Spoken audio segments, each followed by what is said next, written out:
Okay, well, welcome everybody to another exciting week. All right.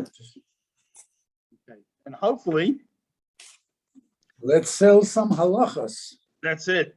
Hopefully it'll be a little bit easier for us this week. So Akitza Shulchan Aruch, the abridged code of Jewish law, chapter 82, number 5. Sorry, number 6. Number 6. Yeah. So we were speaking about enclosing an area on Shabbos so we can carry. So again, the area called the Rishus HaYochid, private domain, for lack of better translation. It's an area that's at least 4 by 4 tefachim, right? The size of a fist is a tefach, and it's surrounded by walls at least 10 tefachim high or low. So it's either elevated that much or there's a wall. Now, we mentioned that if there was a breach in the wall, right? Last week we spoke about different size breaches. It was the majority of the wall, part of the wall. But we said when we need to close in the breach, we use what's called the Suras HaPesach, the form of a door. We make like little door frames. And that, those who live in a city where there's an Erev, that's generally what they use. They use power lines and various things to make the door frame. They have the poles, that's the side door frame, and they use the wire running across the top to make the top, the lintel of the door frame. Now, most power lines and phone lines and various things don't actually run on the top of the pole, which we're going to mention that's a problem. Can't come off in the middle. So where they have the Erev, they specially make it that way. Right? So the Erev in Melbourne, in Australia, there was Australia used to have only the government telecommunications company had all the telephone wires. And then they allowed competition. So the first company that came in was it's called Optus. It was various companies from around the world had shares in it. And they had to build their own network. And it was at the same time the Jewish community wanted an Erev. So the community said, well, you're putting up these power lines, we'll pay whatever percentage of it is in order for you to put it up in a way that satisfies requirements in the Erev. So instead of running along the middle, like the top third, it'll come off the top. And of course, they were very excited, as well as having their costs subsidized. They got lots of free publicity. And, so it ended up being a win-win for everybody. That's how they have it. So let's try number 5. No. Number 5. We just did 6. Sorry, 6. You are correct. Number 6. Lucky I'm not the math teacher in my school. My Suras HaPesach. What's this Suras HaPesach, this door frame? What is it? How do we do it? So, Noyat Kana Mikan, V'Kana Mikan. We put up a pole on one side and a pole on the other side. Kol Echad Loipachas V'Goya Asar Tefachim. Each pole has to be a minimum of 10 tefachim high. So 10 feet, approximately 40 inches high. But nice and malayim kana ochut. And we run across the top either another pole or a string of some sort. So when you go to a bungalow colony or a camp and they make this temporary Erev, they use fishing wire. Because it's, reasonably strong, reasonably cheap. Some community Erevs, all the repairs are done with fishing wire too, by the way. Oh, wow.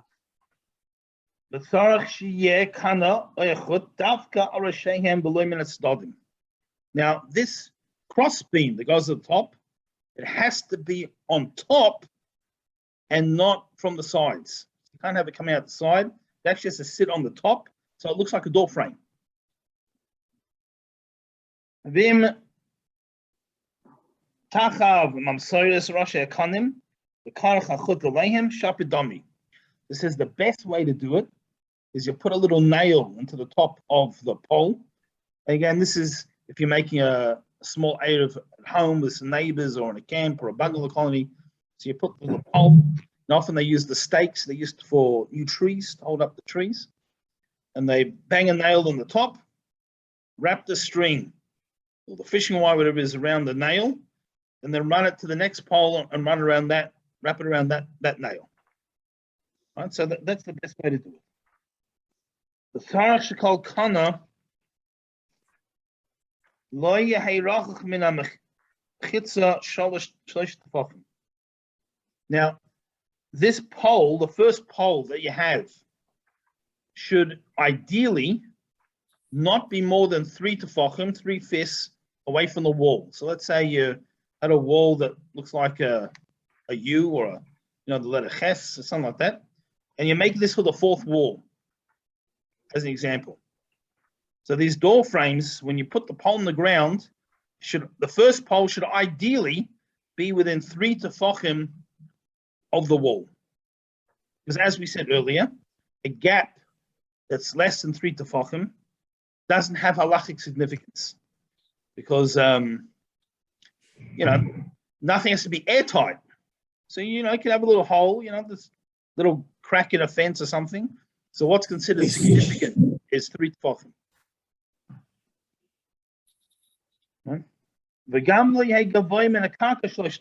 Likewise, it shouldn't be higher than the ground 3 tefachim. So, for an example, if instead of driving the stake into the ground, you nailed it onto the wall, the first one, and the bottom should touch the ground, but if it doesn't touch the ground, it has to at least be within 3 tefachim of the ground. Because again, three tefach, less than 3 tefach gap doesn't have legal significance. So the bottom has to be less than 3 tefachim. Yep, from the ground. I'm lost. What page are we on? So we're chapter 82. 82. I'm sorry. Okay. And we're just about to finish number 6. Thank you. We're in the last sentence. Sorry. No problems. The Shasad Chak. Now, time of literally means you're getting squashed. Time where you're being squashed. But in other words, whatever the circumstances are, they don't allow you to do it in the ideal way. So it's not in the ideal situation. So what do you do? Where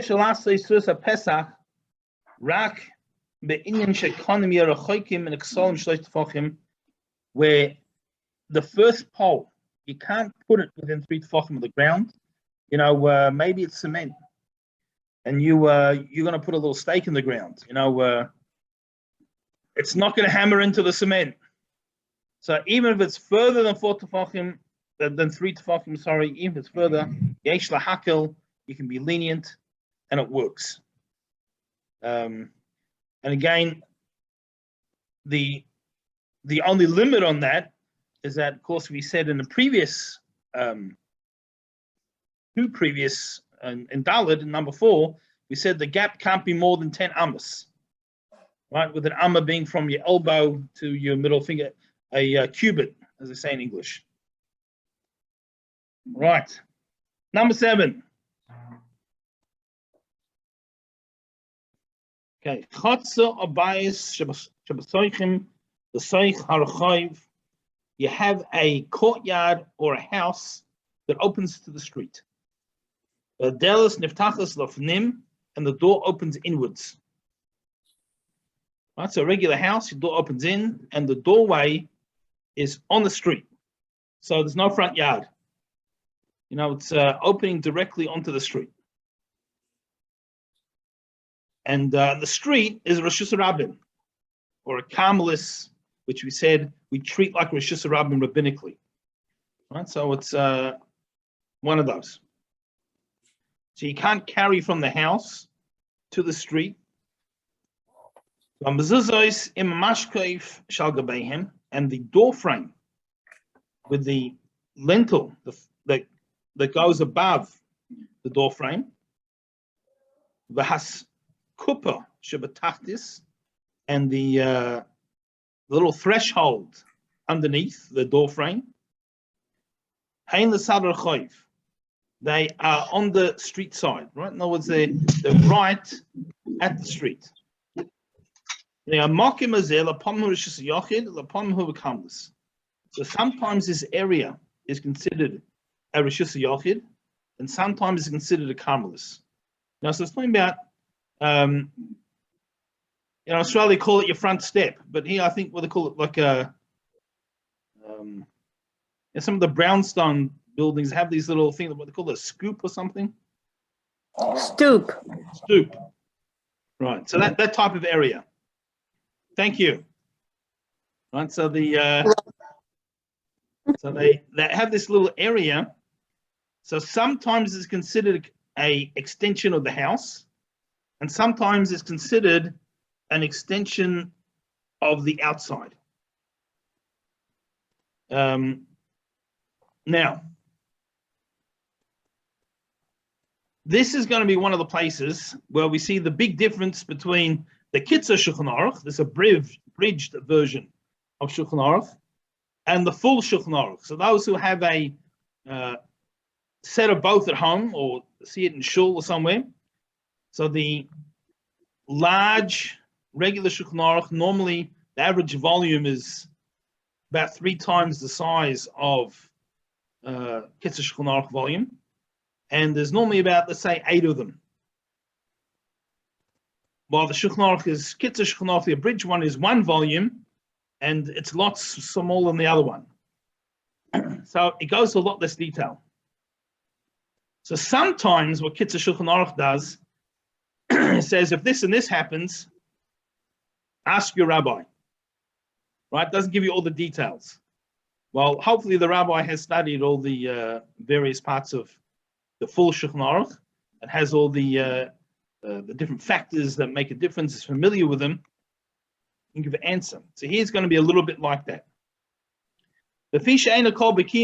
Now, since not everyone has expertise in this area as to when exactly the stoop is and under the door frame is considered part of the house and when it's considered part of the outside, therefore,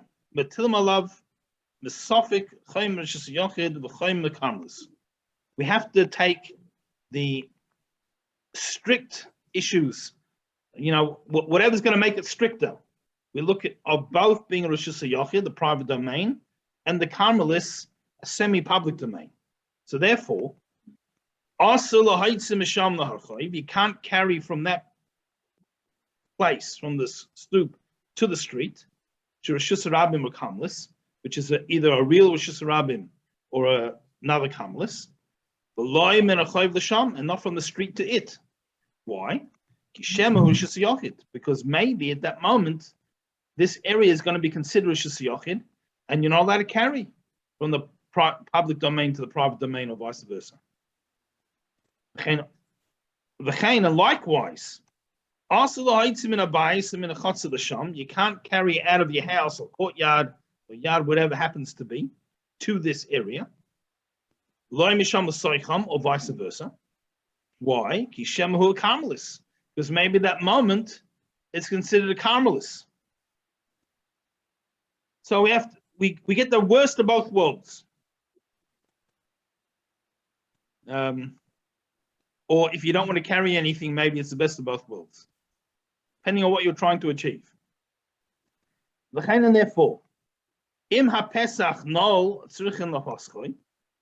so now you have the situation, the door is locked, and you need to open it.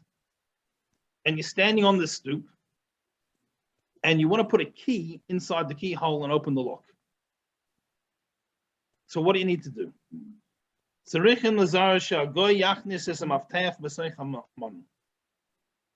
Now, we're mentioning a non-Jew over here because we're presuming that since the street is an area we can't carry, there's not 8 in the city, that the non-Jew is carrying the key for you. So he has to put the key into the lock, or she. And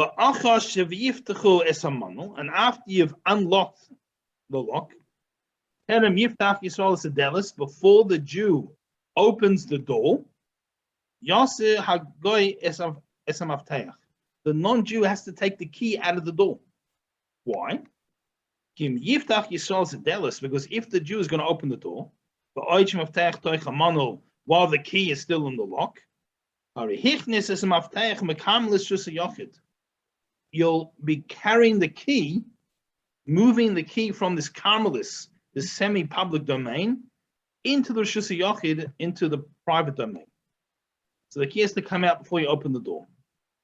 Now, again, we're talking about a situation where the door opens literally to the street. There's no front yard, there's no courtyard. We're not talking about a apartment building, and we're talking about where there's no Eruv. Usually when there's non Eruv, if you have your key on the Shabbos belt, so the same thing. When you unlock it, so if it's still around your waist, if you have an elastic Shabbos belt, and you sort of stretch it a little bit and turn the key, then it'll anyway come out because it'll stay connected to your belt when you open the door. But if you undo it to open the door, you're going to need to, before you open the door, take the key back out of the lock, and then put the belt back on before you walk into the house. All right, so that's if there's no Eruv. Any questions? No? Now, if you live in one of these places that have electric lock, yes. We've got a hand up. Hey, yes, I just put my hand up because in apartment buildings in New York, when you turn the key, yes, it unlocks it. But if you take that key out, that lock it closes, it locks again. You can. So in apartment buildings, a little bit different. So you know what I'm talking about? Yes, yeah. I understand. Because you need the keeping the key in position is what makes the door open. So maybe it's open the tiniest drop, take the key out and get it in. But in apartment buildings also, there's the possibility that you may have an Eruv in the building, various things. Yeah, right, right. So although there's an Eruv where we live, one of my daughters lives in a, she's married, she lives in a little complex not far from us. And the complex has its own Eruv. It's fenced in, has its own Eruv. Right. Most of the time it's irrelevant because there's an Eruv in the city. But there have been times where the Eruv has been down, for whatever reason, and they have their own little Eruv. But if we lived in a city where there was no Eruv, then if in an apartment building you make your own little Eruv, when it's fenced in, it's very easy to do. So essentially, when you have a few houses in a courtyard or share a common area, the way they make an Eruv is you have to make a common kitchen, and then become like one extended house. And so everyone chips in, or you put some food aside. Normally people use a box of matzah because it keeps, right? You don't have to replace it every week. And you put it in someone's house. And in theory, everyone can come and nibble on the matzah if they would like. And so you become like one big house with a shared kitchen. Okay. Oh, I get that. And that's really what a community Eruv is also. Normally in one of the shuls or somewhere, there's a box of matzah. So if you ever get hungry one afternoon and the pantry's, you forgot to go shopping, go visit wherever the Eruv is stored and have a snack. Okay. But where are you going to wash? Sorry? I said, yes, but where are you going to wash? Well, hopefully if it's stored in the shul, they have a sink there as well. You hope. Okay.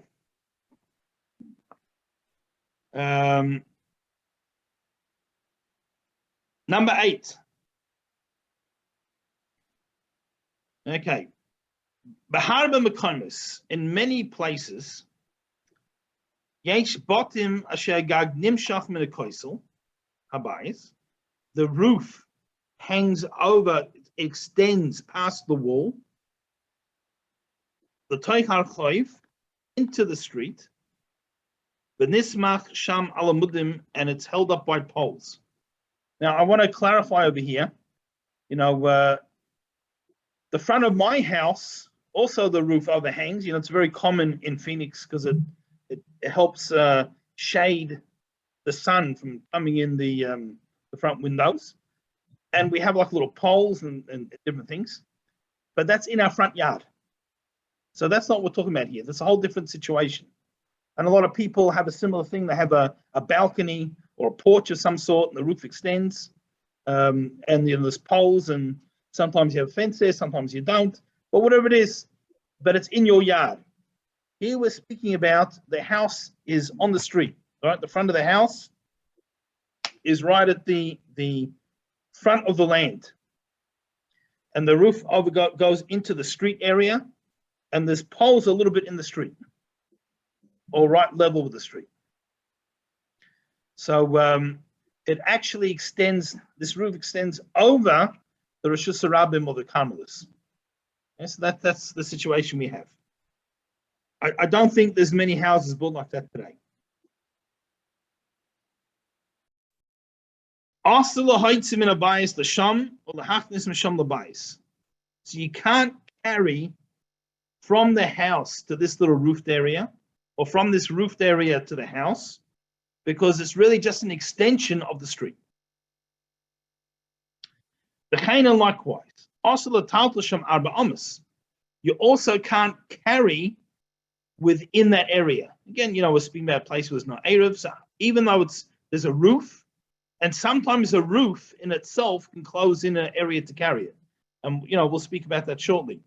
But here the roof goes over the public part of the public area, public domain. And so you can't carry there 4 amas. 4 amas, approximately 6 feet. Because this little roofed area is considered legally as just an extension of the street. And therefore, it's Rosh Hashanah or Carmelis. It's a real Rosh Hashanah, real public domain, or this Carmelis, this semi-public domain. Now, even if this little roof part is on pillars, and we've already just learned in the last chapter that having these door frames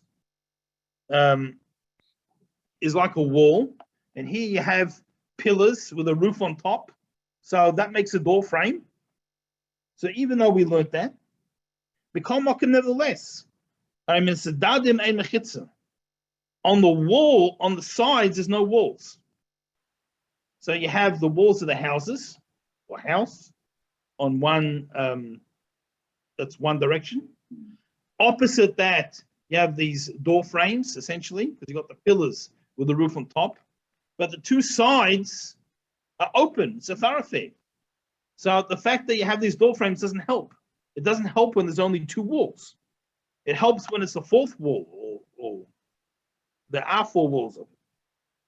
And therefore,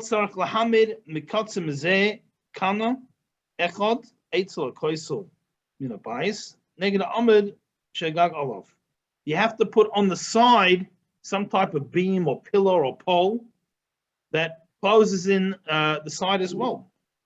So you got a door frame on that wall as well. And likewise on the other side. So you can have 3 walls of door frames, but there has to be something. Now that's if one house was like that. If you have many houses, they're all adjoined, the semi-detached or detached houses, then the you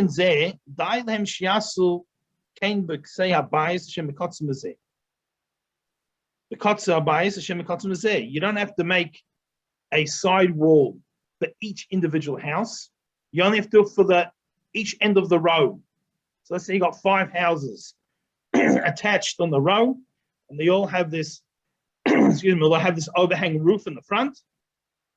So this that we said, you have to put make another door frame on the side, you only have to do it at the two ends, not for each house, only the two end houses. And then that whole little section is closed in. And then you have to make an Erev between these 5 houses, or however many happens to be, and then you can carry in that area. And if you don't want to make an Erev together with other people, you have to put your own pole on the side of your property, so close in your area so you can carry in front of your place. Okay, any questions on that? I have a question. Yes. Or just not a question, but on my book on page 214, you have chart C, which then shows 3 of the houses together. You have that in your book as well? No, I don't have charts in mine. Okay, so this allows you to best visualize it. So if we've got 3 attached homes. They have I call it the overhang with the pillars then settled on the sidewalk. Yes. But on the end of each of the end houses, there appears to be another pole that makes it into, again, the domain of the house. Right, that's what we're saying. In order to carry, you have to install those poles. Visualizing it and seeing it. So what edition do you have? Who's the publisher? This is the Art Scroll. It's the Kleiman edition of Art Scroll. Okay. That's all I can tell you. Kleiman edition. What page is your picture in case some other people My have the Art picture Scroll? is on 214. 214. Okay. Does anybody else have that? Yeah, well, we see at least one other person does it holding up two people. Okay. Yeah. Page 214. I have as Mosnaim, and translated by Rabbi Kalgar, and it's just the English, but it also has the same 3. I don't know, it's the same, but it has the 3 houses. Yeah. Okay, No, it has diagram as well. Gansfried. I've got the Gansfried edition. Yeah, well, he was the author. He's the big macha, right? He's the one who wrote it in Hebrew.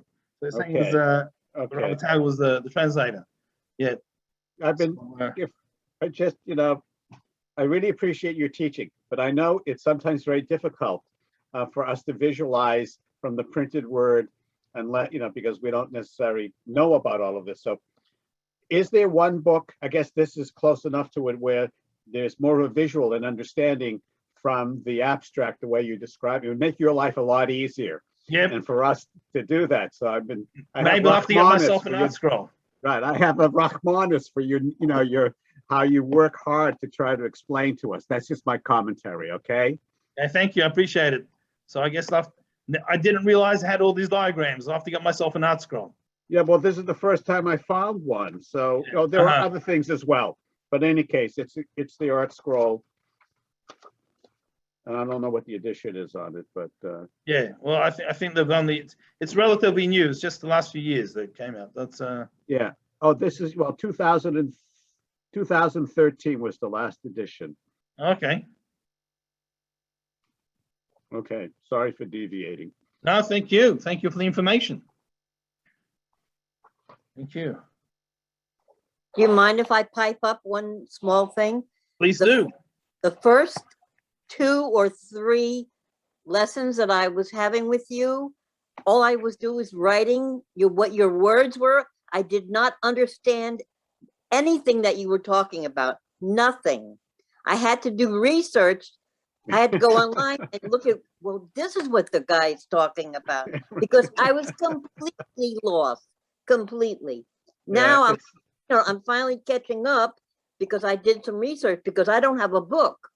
I'm just listening to you and writing your words down as you speak them so that I can go over it later on when I go online and look. But you do a fabulous job. Yeah, you do. You do. That's why we'd like to make your life easier, Rabbi. Maybe you should do, since you make a career of teaching Shulchan Aruch, you could put your own your own book as an accompanying book on it. To better understand it.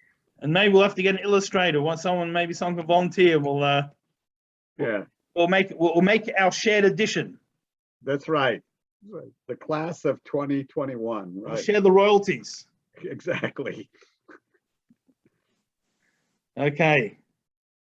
The next one is going to be easier. Less division. Number 10. Ha'isha medada is bana filibishus rabbim. Now, a lady can pull along, can lead her child in Rishus Rabbim. Now, what we're talking about, we're going to mention, we're speaking about a child that can walk, and you've got their hand or whatever, and you're walking along, and you're pulling them along, but they're walking as they're going along. Rabbi, did you do number 9 or did I just miss it? Did you skip number 9? You are correct. My apologies. Number 9. Number 9. So you can give a non-Jew food in front of you, in your yard or a house. So in other words, what we're speaking about is like this. We know that one of the things we can't do on Shabbos is have a non-Jew do malacha, do the things you can't do on Shabbos for us under normal circumstances. Now, as we explained in previous previous sessions, technically, since Shabbos only applies to Jewish people, you could theoretically, according to the Torah, have a non-Jew do whatever you want them to do for you. Now, for the first part of Jewish history, it was never an issue because the Jews lived in Israel, and you had certain neighbors who perhaps, let's say the Plishtim, the Philistines, who lived next door, but we weren't friends. Right? They were trying to raid us all the time. That they weren't doing us any favors. Really, the first time where we had a lot of Jews living together with non-Jews was during the Greek occupation Israel. Even when the Jews lived in Babylon, in the Babylonian exile, they lived in their own areas, essentially, had their own self-government, and as long as they paid the taxes to the king, they could do what they like. That was completely autonomous. And so there were certain wealthy people who would have a non-Jewish servant that just follow them around all day and do everything. And although this might technically not be breaking Shabbos, but it certainly isn't the spirit of Shabbos. And it takes away the whole idea of Shabbos. So in that time, they made a rabbinic decree that you can't ask a non-Jew to do something for you on Shabbos, with a few exceptions. And we discussed in earlier lessons, for a person who's sick, can do things, the needs of the community, et cetera, et cetera. But that's if they're doing it for you. If they're doing it for themselves, then it's not a problem. So an example we discussed again in an earlier class was, someone had a non-Jewish, let's say, cleaning lady. Now, of course, you can't pay her to work on Shabbos. Right? So it's just a side point. So what some people do, I'm not sure what the going rate for cleaning ladies where people live, but let's say it's $10 an hour. So you don't pay them anything for the 3 hours on Shabbos, but you pay them $20 an hour for the 3 hours on Sunday, right? Because you can't actually pay them for doing on Shabbos. That's a separate issue. But they can do, a non-Jew can do for you whatever you could do for yourself. So if we're speaking about washing dishes, you can wash dishes in cold water, and you have to be careful of the sponge, not to squeeze the water out of the sponge. You can't use regular sponge. But let's say you're going to rinse the dishes and various things. You're allowed to wash your dishes after Friday night. Let's say Shabbos morning, you'll wash them so you can use them for lunch. Therefore, you can ask a non-Jew to wash them. So as they're washing them, if it's easier for them, they can put it in the dishwasher, or they could use the hot water, or they can use a sponge. In other words, they're not doing that part for you because you're allowed to wash your dishes. They're doing these other things to make it easier for themselves. You're allowed to sweep the floor. They can ask them to sweep the floor. If they decide to use a vacuum cleaner, because that makes it easier for them than using a broom, that's their business. They're doing it for themselves, not for you. Because you're happy with a broom being used.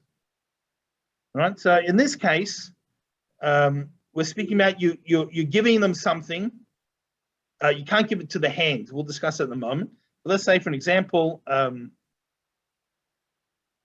your neighbor comes into your yard, you're talking with him, and you give him a bottle of water. Now, he's going to take this bottle and go outside. So that's gone from private domain to public domain and carry in the public domain. Now, he's not doing it for you. If he was doing it for you, if you wanted him to deliver this bottle of water to, Yankel up the road, then that's a problem. You can't ask a non-Jew to do this.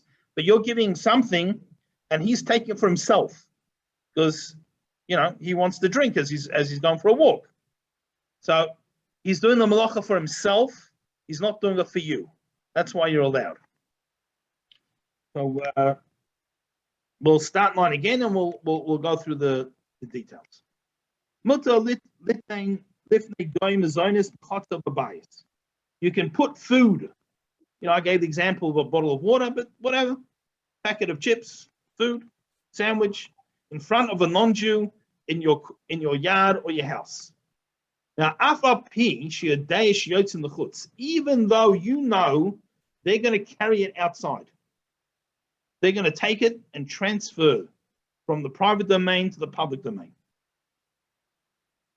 No problems. One condition though, you can't put it directly into the hand. Because if you recall, we said, I think it was last week, possibly the week before, there's two parts of the malacha. There's uprooting something, picking it up from the place it's resting, and then putting it down after it's been transferred. So we can't do any part of the malacha. So you have to put it down in the house, put it on the table, or you put it down in the yard, and they pick it up themselves. The imkain, because if you did put it in the non-Jew's hand, you've done the first part of the malacha, and you're sharing this malacha with the non-Jew, which is problematic. Now, now, another condition is that this is only if the non-Jew has permission to eat it while they're in the yard or the house. If they're not allowed to eat it there, or it's a tremendous amount of food. You gave him a 50-pound sack of potatoes. He's not eating all of that now. Then it's a problem. Because again, he's no longer doing it for himself, he's doing it for you. If he's allowed to eat there, and he decides, instead of drinking the whole bottle of water there, he's going to go for a walk and he's only going to have a few sips now and continue it on his half-hour walk, that's his business. But if he wanted to, he could have drunk the whole thing there. But if you're not letting him, or for what other reason, whatever it happens to be, he's not allowed to drink it there, then when you give it to him, you're essentially giving it to him in a situation where he must take it out of the domain to a private domain to a public domain. So he's like doing the malacha for you. So that makes it problematic. Or as we said, if there's a huge amount, you're not giving him a bottle of water, you're giving him a whole, water tank for his whole family. Right? It's going to put in his pickup truck with a trolley. This is, even if he wanted to drink it, if he was allowed to drink it in your yard, it's impossible. You can't do that. So again, essentially, you're causing the malacha to be done. Has to be that it's totally off his bat or her bat.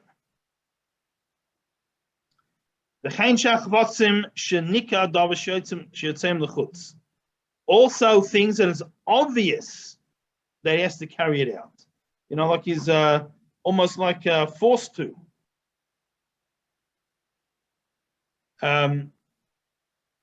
Also, it's forbidden if because then it looks like it's Morris Ayin.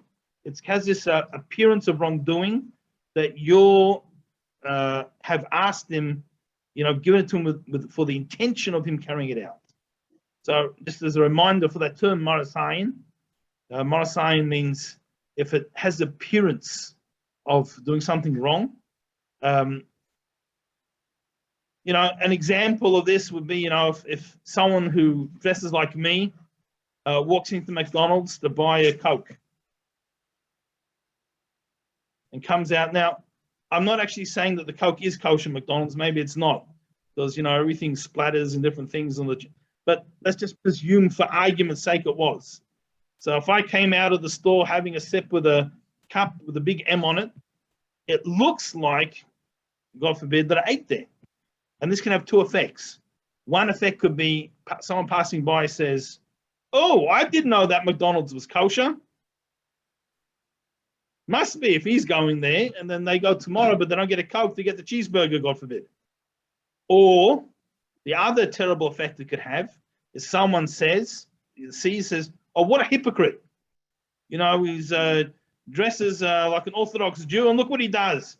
That's what it is. I'm not interested." And then they go and you know, turns them off, God forbid. So if we give the non-Jew something huge that he has to take it out, or people know that he doesn't have permission to eat it in the house, then it looks like he's doing it on our behalf. It's a monosign, and they can have the you know, cause those problems. Yes. I don't want to deviate, but You're I've welcome always to. had this question. You know, I hear that a Jew owns a store, but he can't work on Shabbat, so he sells the store to a non-Jew for $1, all right? And that's more symbolic than anything else, right? And the store is open. So therefore, the Jew doesn't own it, and it's okay for the store to be open and for commerce to happen. That's correct, right? No, it's not. Okay. Okay. So an example where it could be open is, you know, a good friend of mine's a similar situation. So he has a hotel. One of his company, one of the things that owns is a hotel. And the hotel has non-Jewish customers and people who want to check in and out on Shabbos and do various things. Now, he happens to own it with a partner. Okay. So the way it's set up is that partner has full ownership on Shabbos. Okay. All right. All the income of Shabbos goes to that partner. Now, in certain circumstances, there could still potentially be a Morris Ayin. You know, he's a partner in a rather large company, and, you know, they have other businesses besides the hotel. So it's not recognizable that he's the owner per se. You know, someone who just comes in off the street and various things, or finds a hotel on the internet, they don't know that this religious Jew is a part owner. Right. But it's set up in a way that he is not an owner on Shabbos. But he doesn't sell it for $1. No, he doesn't sell for $1. Shabbos interest All for the $1. proceeds go to this guy. So selling a business for $1 doesn't really work. It has to be a legitimate partner, and they take the profits. So selling for $1 wouldn't help. Well, you could sell it for $1, perhaps, and then this on Shabbos, and that guy takes all the profit of Shabbos. In other words, he legitimately owns it on that day, and all the money's his. You know, whatever comes in. But to just sell it for $1 and the money goes in the bank account like usual and whatever, that doesn't work. And it's not only selling for $1, you'd have to have proper contracts that have to halachically be legal, have to, according to where you live, be legal, has to be legit. It's like selling the chametz on Pesach, essentially. Now, although it's stored in our homes, but it's sold. You know, if the non-Jew wants to come and pick it up and give you the cash, he's allowed to. You've signed, you know, he has full. I actually am waiting for that day, by the way, that someone comes and gives me full cash value for all my half-eaten pasta and old dishes, and we get to go shopping spree and get all this new stuff. So, you know, I'm not complaining. I won't complain. But I literally has to, I mean, the sale, he's made a deposit. He doesn't have to pay when it comes to the chametz, right? So when we sell the chametz, they put down a deposit. He has however many days, let's say 20 days to pay the balance. And in the meantime, he sells it back for a profit. But it's a legit sale. There's a proper contract. Has to be a contract that's holds up halakhically. It's a contract that holds up according to the state and country that you live in. And if he wants to, he can pay up the cash at the end of the. He can say, "I'm not selling it back." We can't force him to sell it back. Normally they do, because if you buy a whole city, who wants to have $3 million of half-eaten pasta and quarter bottles of whiskey and people's old dishes? So you're quite happy to sell it for a nice profit in the interim. But in concept, they can. So the same thing with this: if you do something with a business on Shabbos, has to be a legitimate sale, and because it's theirs, the profits of that day goes to them. Can't be like a pretend something. A charade. Rabbi, but Yes. can I have? But the cost of running the business on Shabbos, who pays that? Well, that's what I'm saying. The profits go to the person. It's not necessarily every penny that came in on the day. So let's say they brought in $1,000 and 500 were expenses. So 500 goes to the Okay, now I understand. the person, the checkout and whatever it is, the cleaner, but the 500 profit needs to go to that person.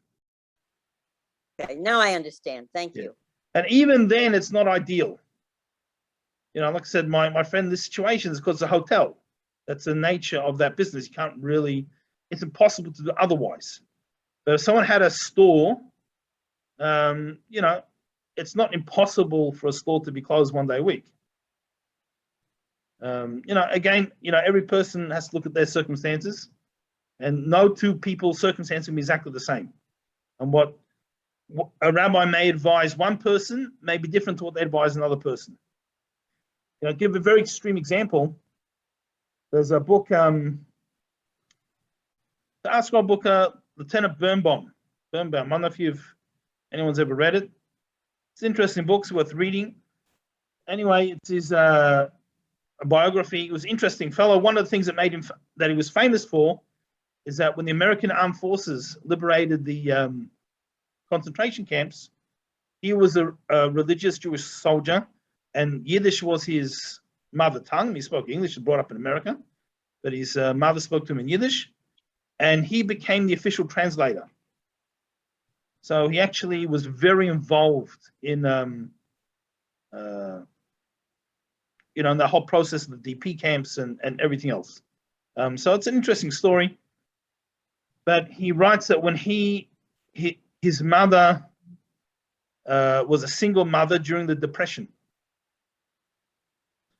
and there were no jobs, certainly no jobs if you kept Shabbos. And he, a single mother, and she had small children, and there was no social security or any benefits in those days. Essentially, you don't have a job, you starve. So she was given permission from her rabbi, and again, I'm emphasizing it wouldn't happen today because today's times are different. Right, we're in different circumstances, but under those specific circumstances, so she was a waitress. And she worked for tips only. That was her job. She only the tips. On Shabbos, she went in. She did not write down the orders. She memorized it. And she left the tips on the table. But she did that in order to have a job the other days. Now, like I said, I think under today's economic circumstances and the way we have religious freedom laws now in America, and different things that they can't, they can't treat you differently for religious beliefs and different things, you wouldn't get that advice today. But under those circumstances, her particular circumstances, that she was a single mother and there was no other income, and there just weren't jobs, it was the Depression, it was it would have been a life-threatening situation, but she was able to do that. So what one person might get told at one point in time, might be different to what the same person gets told at a different point in time. Never mind different people, different circumstances. Okay. What's the name of the author again? Birnbaum? Yeah, I'm not sure who the author. I'm not sure it's a biography or an autobiography, but the name of the book is Lieutenant Birnbaum. Okay, thank you. He also started the company that became Milmart, if anyone's familiar with the kosher food company. After the war, that was his business. Okay. Now we're up to number 10. I got it right this time. Ha'isha midada is bana afilu b'shus rabim. So a woman can, and it can be the father also. I guess let's use examples. It's usually the mothers of the kids are giving problems to. You drag them along, pull them along, lead them along in the public domain, which is rabim. As long as you're not actually dragging him. So what's happening? The child is actually lifting up one foot while leaving the other foot on the ground. And then it's holding his weight until that foot goes down and he picks up the other foot. So even though you're sort of pulling them along, but they're taking the steps as you're pulling them. Right, that's what's allowed. So it comes out that at all times the child is supporting their own weight on one of their legs. Thank you. Avo, however, but if you're dragging along, both feet, harihu can say so. It's like she's carrying him. Even though both feet might be on the ground, you're actually sort of dragging him along. Then it's like the same as carrying a person, and that's the author, a philibacaralis, and you can't carry a person or anything else in a carmelis, even in a carmelis, which is only a rabbinic public domain.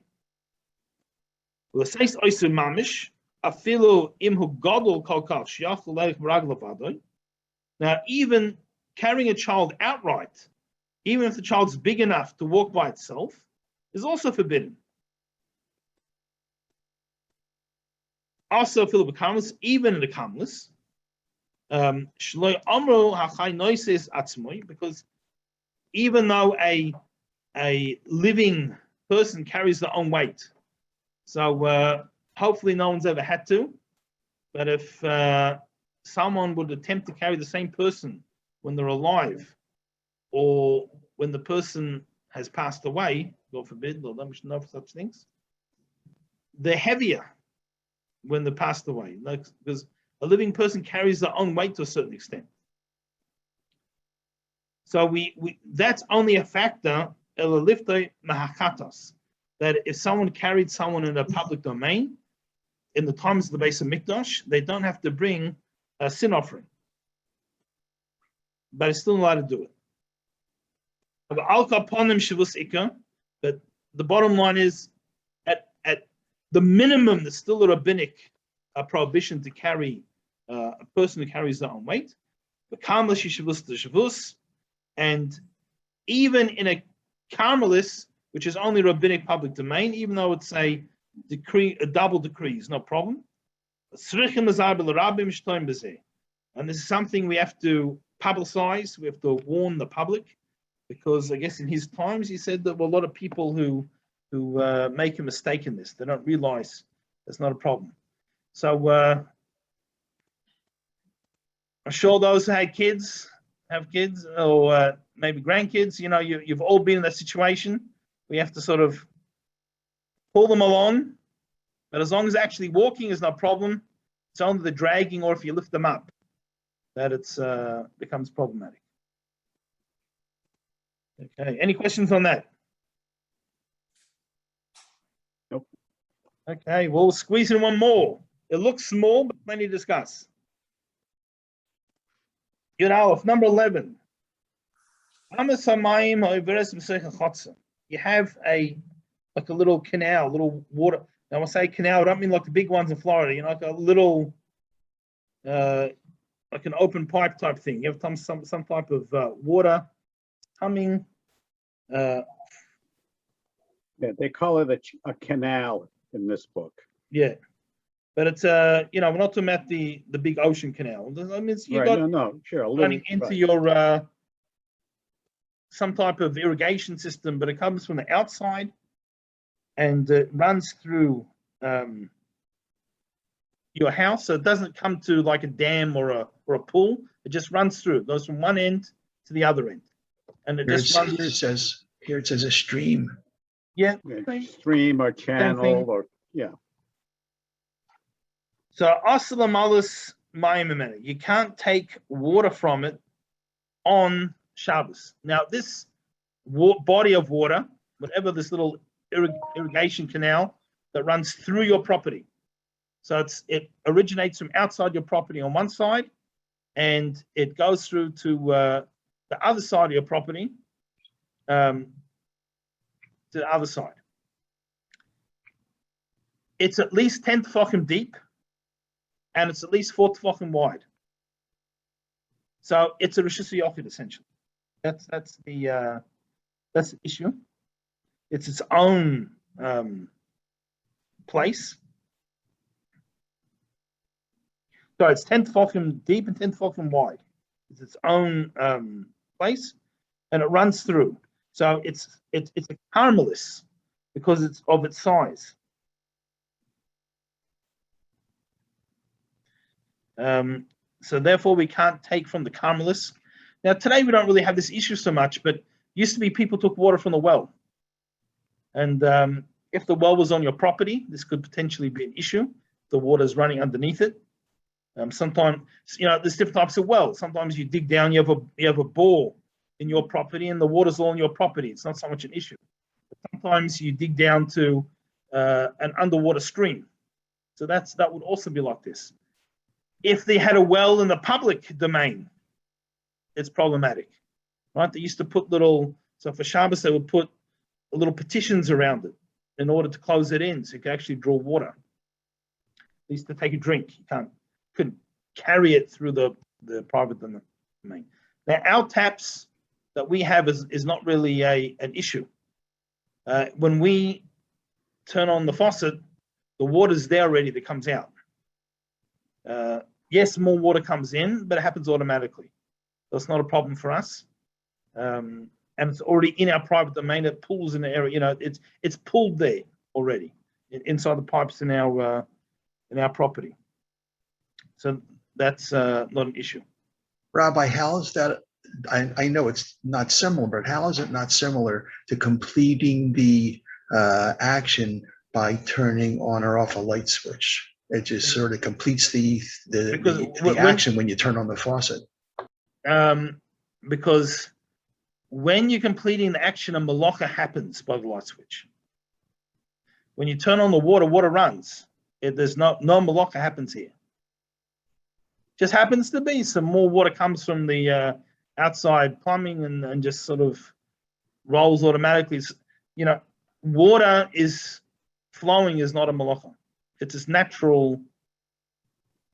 You didn't create anything. Water flows. It's a natural phenomenon. Yeah, it just happens. Yeah, it's not a malacha per se. I get it. Okay. Of course, we do have an issue with the hot water, letting it run on its own, because what happens is that most hot water, unless you rig it up, especially for Shabbos, what happens is that when you take hot water out, you are causing more water to come in to be heated up, which is a cooking problem in Shabbos. So therefore, the malach is happening. It's not just the water came in, the water comes in and you indirectly caused it to cook. So there's a malacha happening. But the cold water is no problem. Although here in Phoenix, it's warm water that comes out in the summer. Even the cold. Put on the cold faucet and warm water comes out. That's here in Miami, believe me. So in other places, in Australia, you run the water. The first it's a little bit warm and then it cools down because it comes from the ground. Here's the opposite. The little bit of cold that's in your pipes, you have the air conditioning comes out cool and then the warm water comes out. Yes, Ezra. With respect to this stream, suppose that you were to create a ditch that connects to a collection point, let's say. where you're not drawing directly from the stream itself, can you draw from the pond? So on if it Shabbat? pulls somewhere, then that's not a problem. It becomes part of the Rishus Yochid. Here the problem is because it's at least 10 by 10 tefachim, means you can't cross it. You can't step over it. So it becomes its own Rishus, its own domain. That's the problem with it. But if you can make some type of pull, so let's say a different example. Let's say it ran down and it came to a pond or something, pull in your property. Then you could take from that pool, not a problem. It's only this one that runs all the way through, and because of its size, it's like a domain within a domain. Okay, thank you. No problems. All right. Any other questions? All right. Yes, yes. Oh, Yeah, please. somebody told me that in a high rise, you can run water like just for washing your face and hands, not in a shower or a bath. Is that because it's so minute amount relative to the huge amount of water in a tank or tanks to serve the high rise, that it's not really happening to a degree to worry about it, like the heating. So Shabbos, you can't really have a shower anyway. Can't wash your whole body. Shabbos anyway, you can only wash your hands and face and feet, Right. things like that. So the only difference would make a high rise. I mean, it'd have to be a pretty tall building. Would be that if it didn't work the way pipes normally work with the water filling the vacuum, you actually have to hydraulically pump it. Maybe. I'm not sure if any of the high-rise that people live in actually need that, because then as you put in the water, you're turning on the pumps, maybe. Potentially that could be a problem. But a regular high-rise shouldn't make a difference. Yes, Ezra. I think the question regarding to apartment houses, things like that, is if, and this is, I'm trying to remember something that was said to me a long time ago, is that if the majority of the people that are in the high rise are not Jewish, then by you turning it on, it's since the majority of the people that are not that are in the high rise are not Jewish, it's like, now I won't say it's equivalent to, but it's like batal b'shishim, so to speak. So that might be why you can use the hot water, let's say to wash your hands or whatever it is. Or to use hot Or water like was your question, or cold water. Or even in a hotel. I mean, assuming that But being sorry, so if the question is about hot water, we'll get the second. But regular water, high rise really shouldn't make a difference to any other place, because any other city you live in, generally is the same thing. If you're talking about hot water,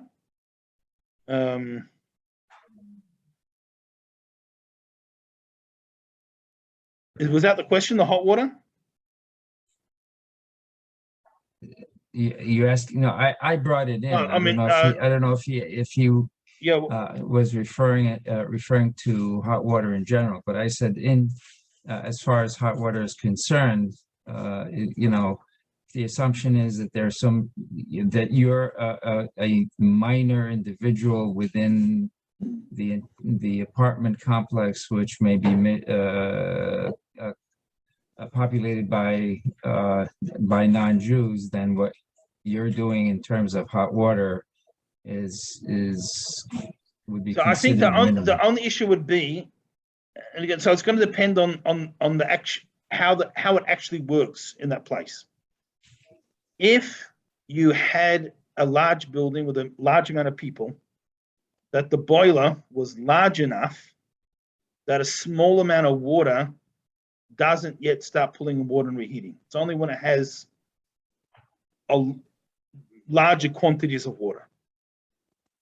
So that you could potentially have a leniency, right? So you need a, but I would imagine in most high rises, the hot water, each apartment or at least each few would have their own hot water system. I don't think you'd have giant hot water systems for like the whole building.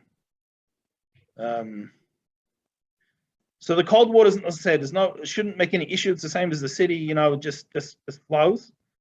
The hot water, if your apartment has your own hot water system, You can't do it. it's the same as a house. But I guess in theory, if you had this massive hot water system for the entire building, and you'd have to have, let's say, 200 gallons go in before it starts heating it up, and you take a small amount of water for a cup of tea, or the equivalent type thing, or to put into something. In theory, that wouldn't be a problem, but I'm not sure any building actually works that way.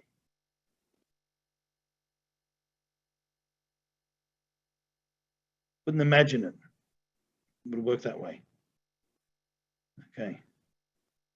Rabbi, Yes. I just wanted to mention, I lived in a two-story house. I was the renter, and the owner was a very famous rabbi in New York, and a Rav in New York. And before Shabbos, he would come downstairs to where I lived, where the boiler was, and shut off the boiler before Shabbos, so it was not operating, and then he was free to use whatever hot water he needed. That's right. So there's people that they turn off the flow of new water. They turn off the tap, turn off the faucet, so only the water that's in there and becomes like a Shabbos urn. The only problem is, though, if it ever runs dry, they're in big trouble. It's a bit risky to do. I know people do that on Shabbos. They turn it off, so no new water goes in. But if it ever empties, it's problematic. So I wouldn't advise it. I think it's a good way to kill your hot water system 1 week. If there's just one person or in the house and they don't use much water, maybe. If you have a family, I could see disasters happening. So wouldn't advise it. All right, we had a good discussion in the end. We should have had that in the middle. Made the class much more interesting. It's always interesting. Don't worry about that. Yeah, right. Which hopefully, God willing. All right. Well, we wish everyone a wonderful week. Already now, we'll start wishing people Sima Tova. Should be written, signed, sealed, delivered for an amazing new year, not only full of all the blessings that you're dreaming of, but even the ones you didn't imagine yet. Thank you, Thank you, Rabbi. Rabbi. Thank you. Thank you, Rabbi. Thank you. Thank Bye, you. Bye, Amen. everyone. Thank you, Rabbi. Take care. אלה Thank שנים you. רבות, נעימות וטובות. Have a great Shabbos. Good Shabbos.